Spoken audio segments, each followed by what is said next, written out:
नमस्कार बच्चों, कैसे हैं आप सब। आशा करती हूँ आप सभी अच्छे होंगे, स्वस्थ होंगे, खुश होंगे और अपनी पढ़ाई भी अच्छे से कर रहे होंगे। जैसा कि आप सभी जानते हैं, मैं हूँ आपकी हिंदी की अध्यापिका और मैं स्वागत करती हूँ आप सभी का आईसीटी वर्चुअल क्लासरूम में। आज हम यहाँ पर एकत्रित हुए हैं पढ़ने के लिए क्लास 11th की हिंदी, जिसमें हम आज पढ़ रहे हैं यहाँ पर अपने हिंदी व्याकरण का टॉपिक संचार।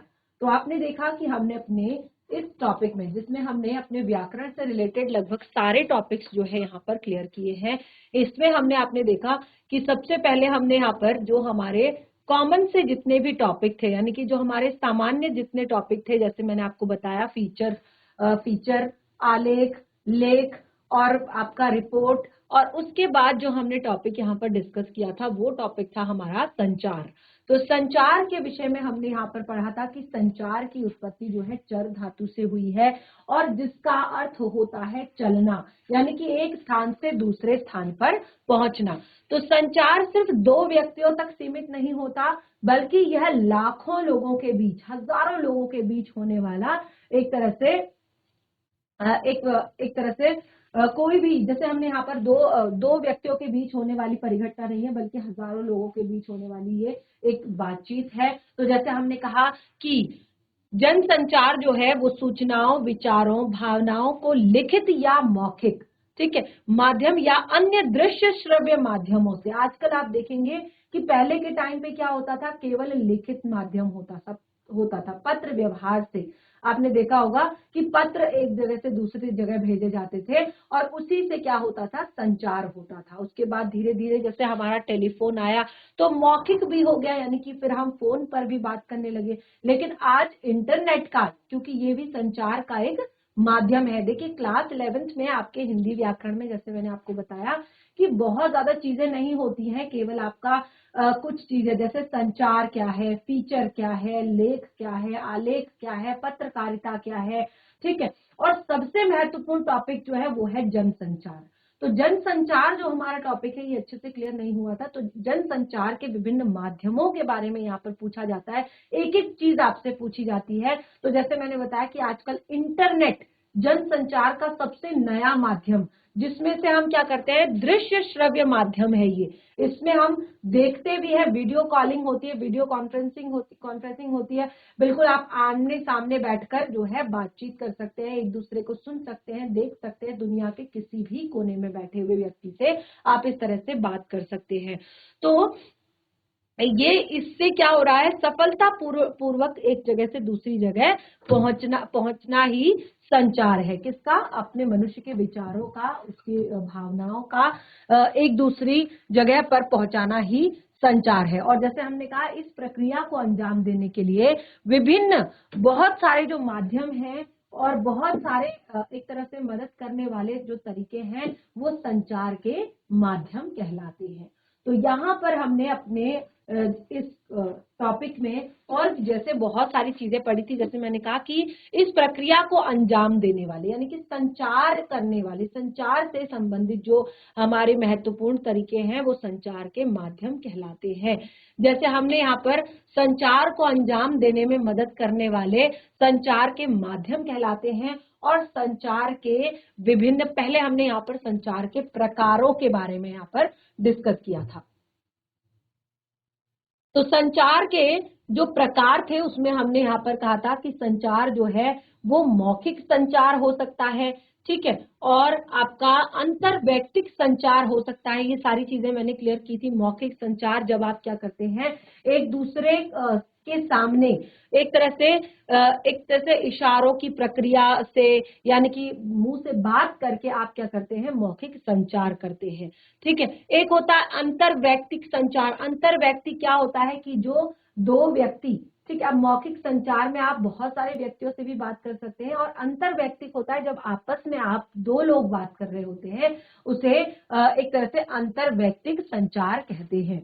और यही चीज जो अंतर व्यक्तिक संचार है, यही हमारे सामाजिक और पारिवारिक जो है रिश्तों की बुनियाद है। यानी कि यहीं से जब आप क्या करते हैं एक दूसरे को, कोई भी इंसान हो, कोई भी व्यक्ति हो, आप क्या करते हैं जब उससे बात करते हैं तभी क्या होता है, तभी आपके एक तरह से किसी भी तरह के, अगर आप चाहे एक जगह पर काम करते हैं, चाहे आप स्कूल में पढ़ते हैं, चाहे वो आपके गुरुजी हैं, चाहे वो कोई भी हो, चाहे वो आपका मित्र हो, शुरुआत कैसे होती है, बात करने से शुरुआत होती है। भले ही आप लोग रोज एक दूसरे को देखते हैं लेकिन आप बात नहीं करते, तो आपका जो एक तरह से कोई भी जो एक रिलेशन है वो कैसे होगा, शुरुआत कैसे होगी, पारिवारिक रिश्ता है, कोई सामाजिक रिलेशन है, तो वो कैसे शुरू होगा, जब आप क्या करेंगे, बात करेंगे, आप एक दूसरे को अपना परिचय देंगे, आप अपने एक तरह से काम के बारे में डिस्कस करेंगे, आप बाकी अपनी चीजों के बारे में बारे में डिस्कस करेंगे, तो ही क्या होता है, एक तरह से हमारे किसी भी रिलेशन की, चाहे हम मित्र हों, चाहे हम रिलेटिव हों, शुरुआत होती है। ठीक है, तो समूह संचार क्या होता है, अगला है समूह संचार। समूह संचार क्या होता है, यहाँ पर एक समूह में विचार विमर्श किया जाता है। जैसे हमने कहा कक्षा समूह, इसका एक अच्छा उदाहरण होता है ग्रुप डिस्कशन, जिसको हम बोलते हैं कि क्लास में हम आपस में ग्रुप में डिस्कशन कर रहे हैं, उसको हम क्या कहते हैं, समूह संचार। और इस रूप का प्रयोग समाज और देश के सामने उपस्थित समस्याओं की बातचीत और बहस करने के जरिए हल करने के लिए होता है। अब देखिए, इसके लिए कोई सभा हो सकती है, ठीक है, या जैसे हमने कहा क्लासरूम हो सकता है जहां पे हम ग्रुप डिस्कशन कर रहे हैं, या कोई सभा बुलाई जा रही है, तो किसी भी चीज, कोई मीटिंग अगर हमने रख ली, अपनी कॉलोनी की रख ली, अपने पास पड़ोस की रख ली, तो उसके बारे में हो सकता है। ठीक है, फिर इसके बाद मैंने यहाँ पर आपको बताया था इसका एक बहुत ही महत्वपूर्ण टॉपिक, वो था जनसंचार। तो जनसंचार के बारे में हमने पढ़ा था कि जब व्यक्तियों के समूह के साथ संवाद किसी टेक्निक से जुड़ा हो, किसी यांत्रिक माध्यम से जुड़ा हो। ठीक है, एक तो हमने संचार के बारे में क्लियर कर दिया कि कौन कौन से होते हैं, मौखिक संचार होते हैं, अंतरवैयक्तिक संचार होते हैं, समूह संचार होता है। ठीक है, ये अब देखिए जन संचार, जहां पर संचार किससे होता है, किसी यांत्रिक या तकनीक के माध्यम से होता है, समाज के एक विशाल वर्ग से।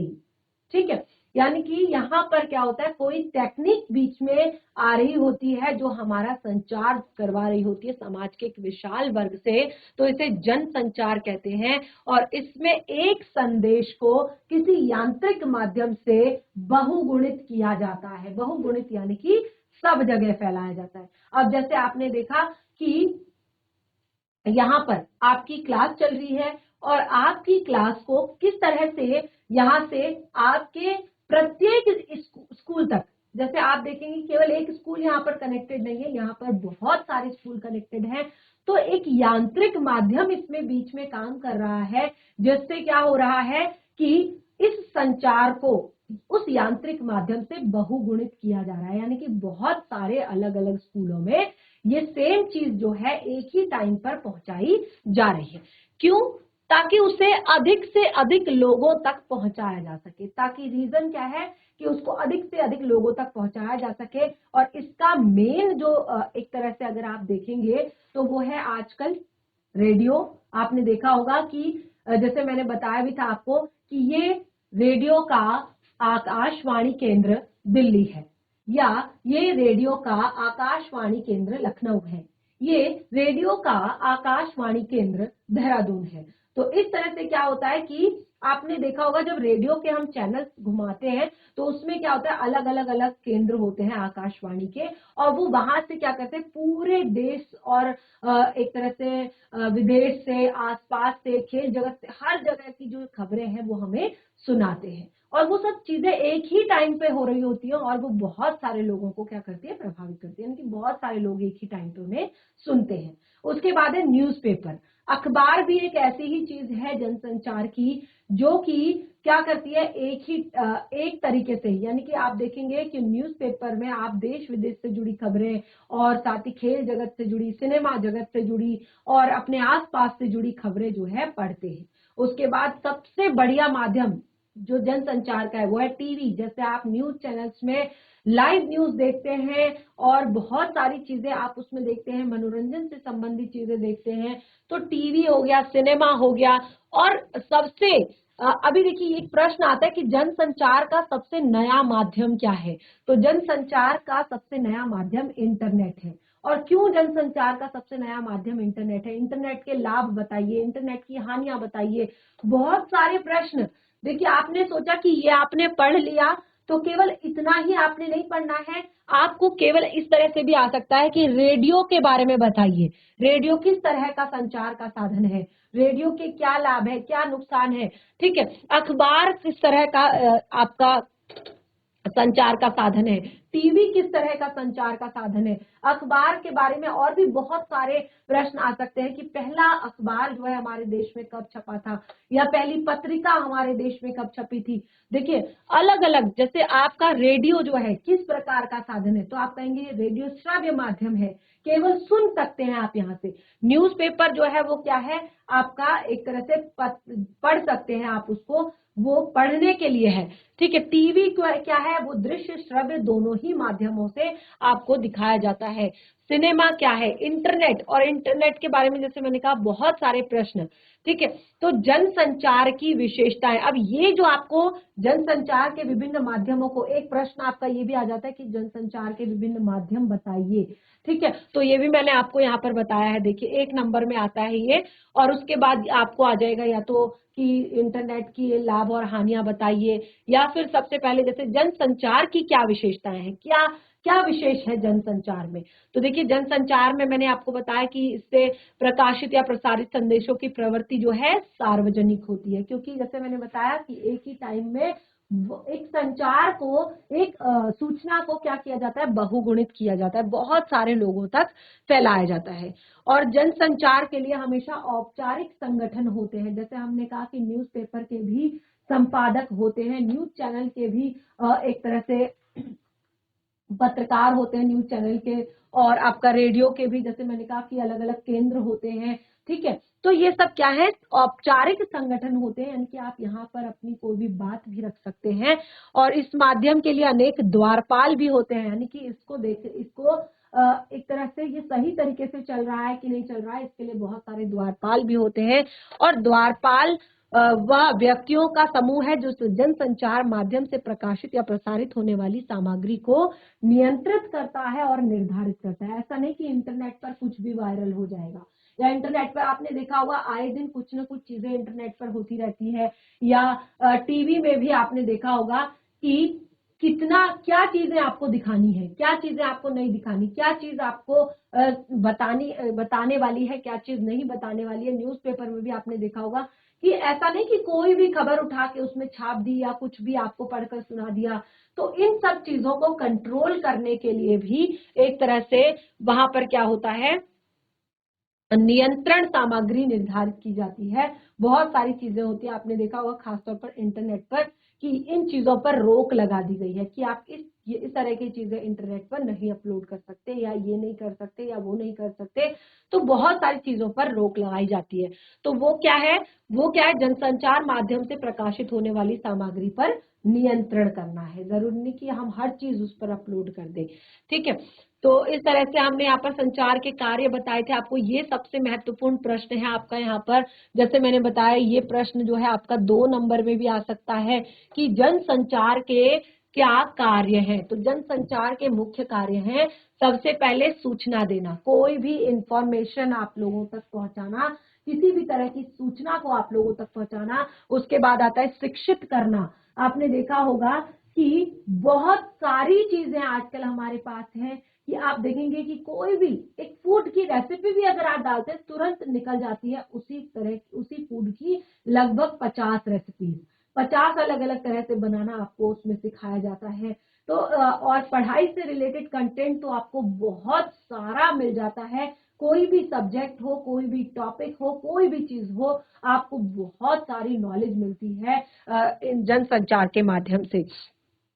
और देखिए जरूरी नहीं, न्यूज़पेपर में भी आपने देखा होगा कि आपको कहीं ना कहीं फूड की रेसिपी भी अलग से रोज मिलती है, शिक्षा से संबंधित बातें भी आपको मिलती हैं। ठीक है, मनोरंजन करना जनसंचार के माध्यमों का एक मुख्य कार्य एक तरह से है, जिस तरह से बाकी है।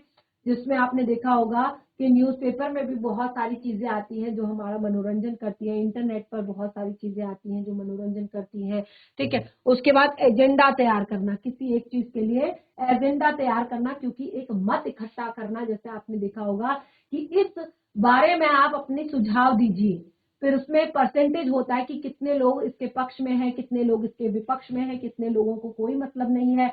तो ये सारी चीजें भी होती है। निगरानी करना, और एक निगरानी भी रखा जा सकता है कि क्या समाज में चल रहा है, किस तरह की चीजें हो रही है, और क्या कुछ जो है रोकने लायक है, क्या कुछ जो है बढ़ावा देने लायक है। तो उन सब चीजों पर निगरानी की जाती है। विचार विमर्श का मंच, जैसे मैंने आपको कहा कि एक चीज हमने यहाँ पर बता दी और हमने कहा अब आप इस पर अपने विचार रखिए, सब लोग अपने अपने विचार उस पर रख सकते हैं। तो कई बार अच्छे बुरे हर तरह के कमेंट्स आपने देखे होंगे आते हैं। तो ये विचार विमर्श का भी एक अच्छा मंच हो सकता है। और खास तौर पर विचार विमर्श, जैसे आपने देखा होगा किसी टॉपिक पर अगर हमें मीटिंग करनी है, कुछ भी करना है, लोग बाहर हैं, तो उस तरीके से भी हम विचार विमर्श कर सकते हैं। तो ये जो है मुख्य कार्य हमने यहाँ पर बताए किसके, जनसंचार के। उसके बाद देखिए हमने यहाँ पर कुछ चीजें, जैसे मैंने आपको बताई थी कि टेलीविजन और इंटरनेट को जनसंचार का नया माध्यम कहा जाता है, क्यों, ये प्रश्न हमने किया था। रेडियो के विषय में हमने यहाँ पर बताया था। पत्रकारिता के बारे में मैंने आपको बताया था कि जो न्यूज़पेपर है वो क्या है, प्रिंट मीडिया है, ठीक है। उसमें क्या होता है, उसमें छाप कर आपको न्यूज बताई जाती है। तो उसके बारे में भी आपको, जैसे जनसंचार के ये सारे माध्यम है, तो इन सभी माध्यमों के बारे में यहाँ पर क्लियर किया था। फिर देखिए यहाँ पर एक प्रश्न है, जनसंचार के माध्यमों के लाभ और हानियां। जनसंचार के माध्यमों के लाभ और हानियां, तो क्या क्या लाभ हैं जनसंचार के माध्यमों से और क्या हानियां हैं। देखिए सबसे पहले जनसंचार माध्यम के निम्नलिखित लाभ हैं। जनसंचार माध्यम के निम्नलिखित लाभ हैं, यह हमारे दैनिक जीवन में शामिल हो चुका है। अब आपने देखा होगा जब आपको न्यूज़पेपर की लत लग जाती है, सबसे मेन चीज तो है मोबाइल। ये सबसे ज्यादा एक तरह से आज के टाइम पे क्या हो गया है, हमारी निजी लाइफ में, हमारे जो हमारा दैनिक जीवन है, इसमें बहुत ज्यादा एक तरह से ये मोबाइल इंटरफेयर करता है। आप देखेंगे कि सुबह उठकर सबसे पहले क्या करते हैं, मोबाइल चेक करते हैं। उसके बाद दिन भर जो है कभी भी थोड़ा सा फ्री होते हैं, फिर उसके बाद मोबाइल चेक करना है। और एक तरह से ये हमारे जीवन का बहुत ही ज्यादा महत्वपूर्ण हिस्सा बन गया है, ठीक है। धर्म से लेकर सेहत तक की जानकारी मिल रही है। अभी हम लाभ के बारे में पढ़ रहे हैं, तो यहाँ पर हम केवल लाभ को डिस्कस करेंगे। तो सबसे पहले जैसे हमने कहा कि जनसंचार हमारे जीवन में शामिल, दैनिक जीवन में शामिल हो गया है। जिसको न्यूज़पेपर की आदत होती है वो सुबह सुबह बिना न्यूज़पेपर पढ़े जो है अपने काम की शुरुआत, अपने दिन की शुरुआत नहीं कर पाते हैं, ठीक है ना। और इसी तरह से जैसे मैंने कहा मोबाइल के बिना तो हम आजकल, मुझे लगता है कि इंसान कल्पना भी नहीं कर सकता कि वो किस तरह से अपना समय जो है व्यतीत करेगा, अपना टाइम जो है स्पेंड करेगा। और उसके बाद जैसे सेकंड हमने बताया, धर्म से लेकर सेहत तक की जानकारी। अगर लाभ की बात करें तो जैसे मैंने कहा हर एक सिक्के के दो पहलू होते हैं, तो यहाँ पर लाभ भी बहुत ज्यादा है। आपको धर्म से लेकर और सेहत तक की जानकारी, शिक्षा, जैसे मैंने कहा कोई भी ऐसा सब्जेक्ट नहीं है, कोई भी ऐसा विषय नहीं है, कोई भी ऐसा टॉपिक नहीं है जिससे रिलेटेड कंटेंट आपको यहाँ पर ना मिले।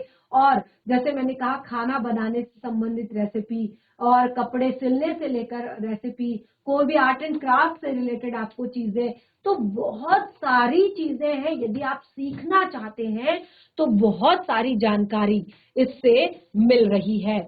और इससे मानव जीवन सरल, समर्थ और सक्रिय हुआ है। एक बहुत ही इजी सा एग्जांपल कि अगर आपको खाना बनाना नहीं भी आता है या अगर आपको कोई काम करना नहीं भी आता है, तो आप उसको तुरंत इंटरनेट पर डालिए और उस पर आप देखिए और उससे आपको बहुत ज्यादा हेल्प मिलेगी। और जो काम आप बिल्कुल नहीं कर सकते वो शायद आप 50-60% काफी अच्छे से कर सकते हैं।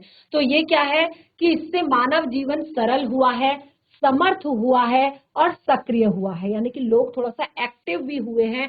जिन लोग को लगता था कि हमारे पास कोई संसाधन नहीं है, हम सीख नहीं सकते, हम नहीं कर सकते हैं, तो वो लोग भी बहुत ज्यादा एक्टिव हो गए हैं।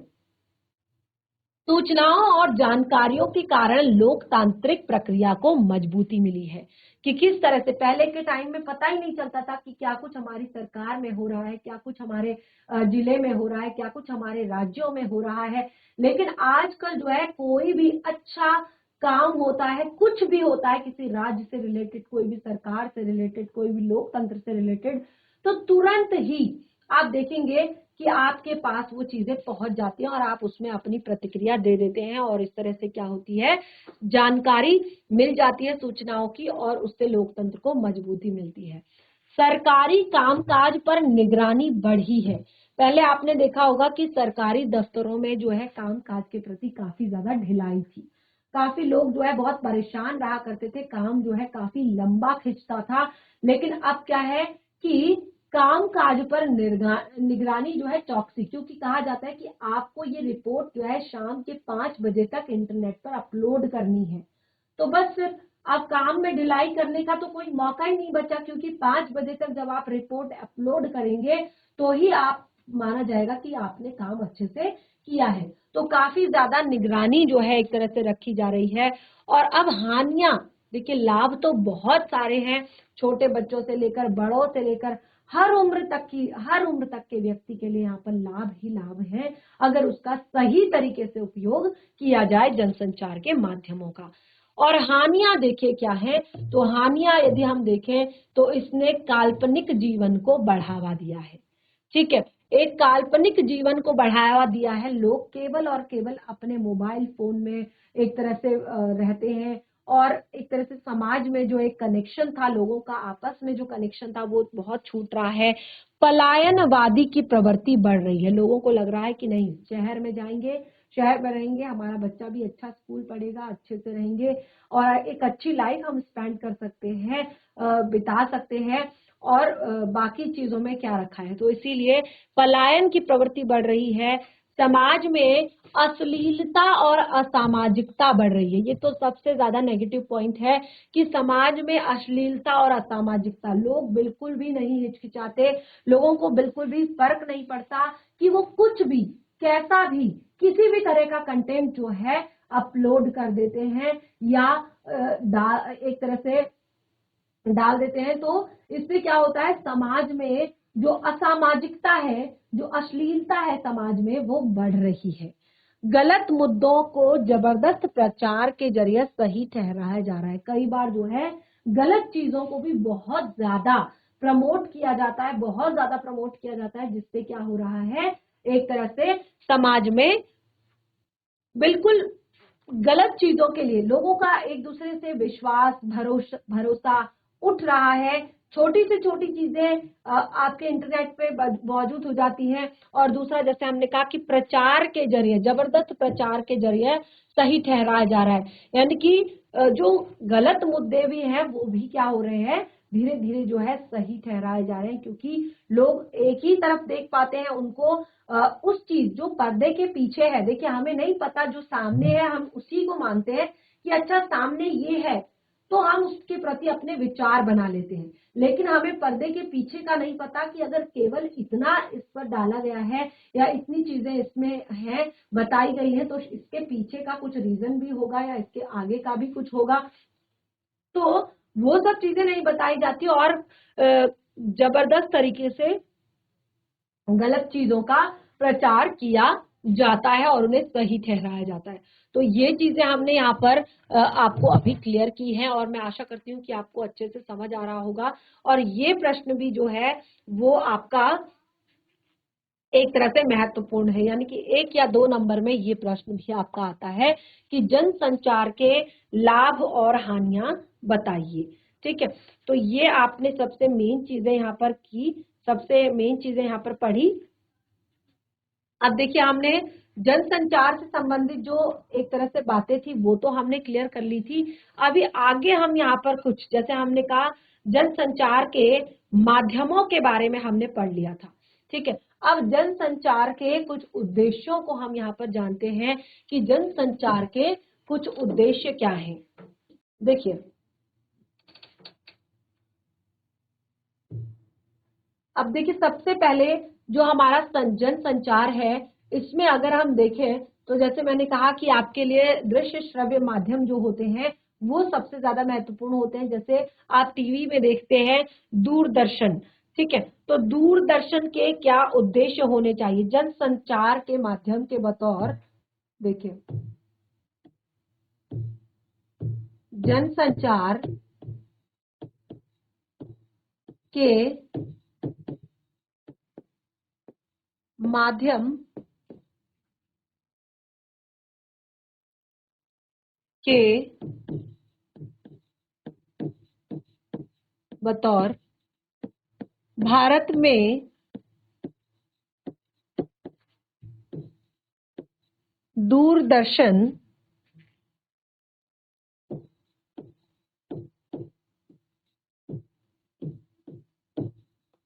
के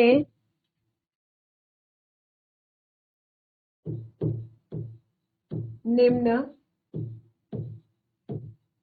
उद्देश्य होने चाहिए।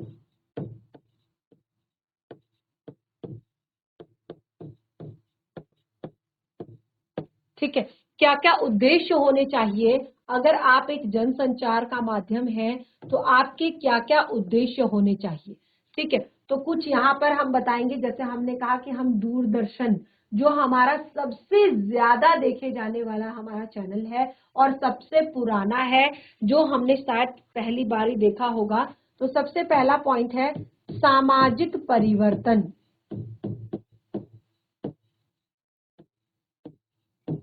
सामाजिक परिवर्तन,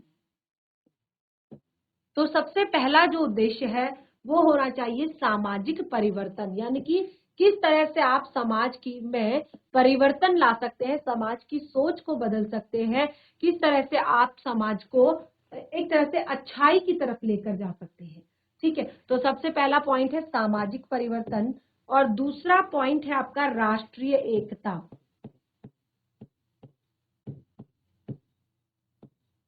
एकता,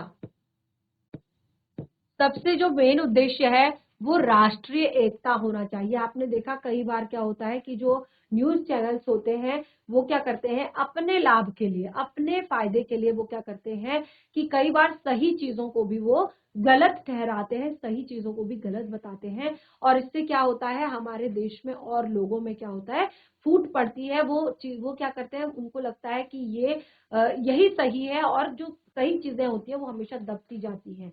तो इस तरह से उन्हें अपनी राष्ट्रीय एकता का ध्यान रखना चाहिए, और वैज्ञानिक चेतना का विकास, वैज्ञानिक चेतना का विकास, लोगों में किस तरह से वैज्ञानिक चेतना का विकास हो वो चीजें देखनी चाहिए। परिवार कल्याण, परिवार कल्याण को प्रोत्साहन,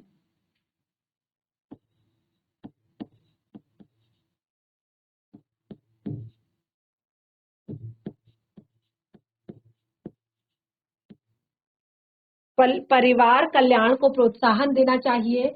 और जैसे कि आपको पता है हमारा देश जो है कृषि प्रधान देश है, तो यहाँ पर कृषि विकास पर ध्यान देना चाहिए।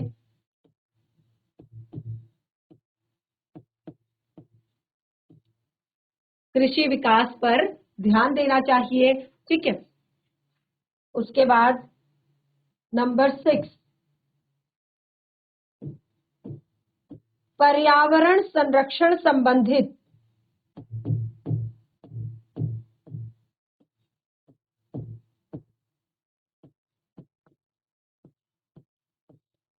पर्यावरण संरक्षण संबंधित जो है प्रोग्राम चलाने चाहिए, यानी कि लोगों को ये सब चीजें पता होनी चाहिए कि जैसे इन सब चीजों पे मेन ध्यान देना चाहिए।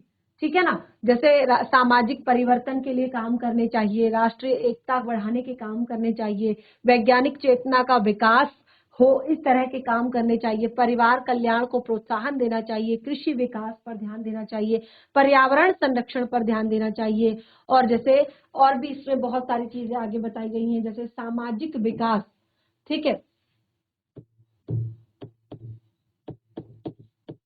सामाजिक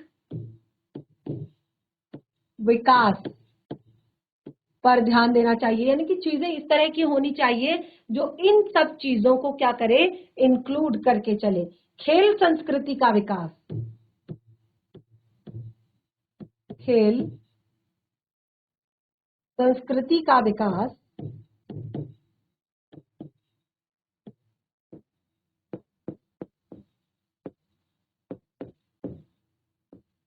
ठीक है। उसके बाद जैसे सांस्कृतिक धरोहरों को प्रोत्साहन देना,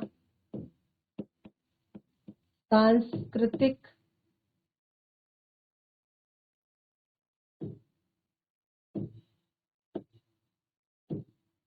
धरोहरों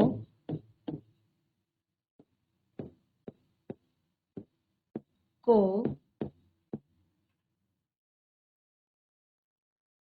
या केवल धरोहर लिख सकते हैं,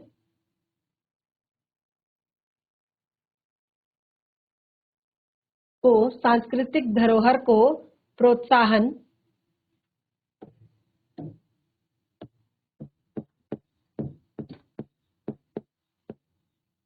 ठीक है।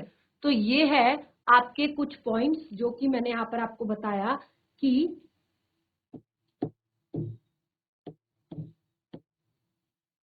जो आपने यहाँ पर समझने हैं, ठीक है। तो ये सब किस चीज के लिए है, ये है यहाँ पर आपको जनसंचार के बतौर, जैसे अगर हम कहते हैं, जैसे मैंने आपको बताया कि इंटरनेट के लाभ बताइए, तो कई बार इस तरह का प्रश्न भी आ जाता है कि अगर आप टेलीविजन, क्योंकि मुझे लगता है कि हमारे देश में टेलीविजन जो है, क्योंकि ये दृश्य और श्रव्य दोनों ही माध्यम है, और खास तौर पर जो है अगर आपको न्यूज सुननी है, अगर आपको जो इस तरह की चीजों से अपडेट रहना है, तो ज्यादातर जो है हम घर में जो आम जन है वो भी क्या करते हैं, टीवी से जुड़े हुए रहते हैं, टेलीविजन से जुड़े हुए रहते हैं, खास तौर पर बहुत सारे अलग अलग न्यूज चैनल से जुड़े रहते हैं। तो अगर लोग इतना ज्यादा उससे कनेक्टेड हैं, तो यहाँ पर उनके कुछ उद्देश्य होने चाहिए कि वो किस किस तरह की चीजें वहां पर करें, ताकि लोग जो है उसको उससे और ज्यादा प्रभावित हो और ज्यादा चीजों को सीखें, समझें, ठीक है। तो जैसे हमने कहा कि यहाँ पर बहुत सारी चीजें हैं,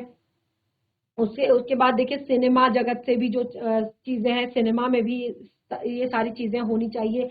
और फिर इंटरनेट, यहाँ पर इंटरनेट के बारे में मैंने आपको बताया कि इंटरनेट सबसे, इसके बाद देखिए ये हमारा सबसे पुराना हम कह सकते हैं, लेकिन नए माध्यम के तौर पर इंटरनेट हमारा सबसे ज्यादा, एक इससे भी ज्यादा जो है तेजी से चीजों को बदल रहा है, समाज को बदल रहा है। समाज में दोनों तरह की चीजें, जैसे मैंने कहा लाभ और हानियां, तो लाभ भी है उसके बहुत सारे और हानियां भी हैं उसकी बहुत सारी। तो इंटरनेट के बारे में भी आप थोड़ा सा अच्छे से यहाँ पर पढ़ लें, समझ लें, और जनसंचार के माध्यमों का क्या प्रभाव हो रहा है, इफेक्ट क्या पड़ रहा है, वो भी आपको यहाँ पर मैंने क्लियर किया था। तो कई बार आपके इस तरह के प्रश्न भी आते हैं कि भारत का, जैसे मैंने कहा, भारत का समाचार वाचक कौन है सबसे पहला, या भारत का सबसे पहला समाचार पत्र कहाँ पर छपा था, और साथ ही प्राचीन काल में संदेश किस तरह से दिए जाते थे। तो बहुत सारे ऐसे प्रश्न हैं जो कि आपके इनसे रिलेटेड प्रश्न आ सकते हैं एग्जाम में, और उनको आपने करना है। तो आपने देखा जो है ये लगभग हमारा पूरा का पूरा टॉपिक हमने यहाँ पर क्लियर कर लिया है। और इससे पहले देखिए, जैसे मैंने आपको बताया था कि एक और जो महत्वपूर्ण टॉपिक है वो है आपका रिपोर्टिंग। रिपोर्टिंग यानी कि जिसको हम प्रतिवेदन भी कहते हैं, जिसके बारे में मैंने आपको बताया था कि रिपोर्टिंग के प्रकार बताइए, कितने टाइप्स की होती है रिपोर्टिंग। और जैसे मैंने कहा रिपोर्टिंग को हिंदी में हम प्रतिवेदन भी कहते हैं। तो कई बार प्रतिवेदन लिखिए इस तरह भी आता है, तो वहां पर आप कंफ्यूज नहीं होंगे, ठीक है ना। वहां पर आप प्रतिवेदन यानी कि रिपोर्ट को आप लिखेंगे। तो इस तरह से लगभग जो है मुझे लगता है यहाँ पर, जैसे आलेख, ठीक है, और आलेख क्या होता है, आलेख के बारे में बताइए, लेख क्या होता है, लेख के बारे में बताइए, फीचर क्या होता है, फीचर के बारे में बताइए, और एक अच्छे फीचर के गुण बताइए, ठीक है। तो लगभग ये टॉपिक हमारा काफी अच्छे से मैंने यहाँ पर क्लियर आप लोगों को कर दिया था। फिर भी अगर आप लोगों को लगता है कि इसमें अभी काफी सारे ऐसे प्रश्न हैं जो मैं नेक्स्ट सेशन में जितना भी हमने यहाँ पर पढ़ा है, चाहे वो फीचर से रिलेटेड हो, चाहे आलेख से रिलेटेड हो, चाहे लेख से रिलेटेड हो, चाहे प्रतिवेदन से संबंधित हो, चाहे जनसंचार से संबंधित हो, चाहे जनसंचार के विभिन्न माध्यमों से संबंधित हो, चाहे पत्रकारिता से संबंधित हो, चाहे आपका प्रिंट मीडिया, क्योंकि प्रिंट मीडिया एक अलग से आपको टॉपिक आता है, प्रिंट मीडिया क्या है, और प्रिंट मीडिया से संबंधित आपके बहुत सारे प्रश्न आते हैं। तो कुछ प्रश्नों को हम नेक्स्ट सेशन में यहाँ पर लेंगे और उन प्रश्नों को सॉल्व करेंगे, और उनसे रिलेटेड अगर कोई डाउट भी होगा तो उसे भी फिर नेक्स्ट सेशन में इसी तरह से अच्छे से हम क्लियर करेंगे। तो इस तरह से हमने आज यहाँ पर एक बहुत ही महत्वपूर्ण टॉपिक डिस्कस किया अपने हिंदी व्याकरण से रिलेटेड। तो अगर आपके कोई भी डाउट हो उन्हें भी आप नेक्स्ट सेशन में रखें, बाकी के टॉपिक को कंटिन्यू करेंगे हम अपने नेक्स्ट सेशन में। तब तक के लिए धन्यवाद। आपका दिन शुभ।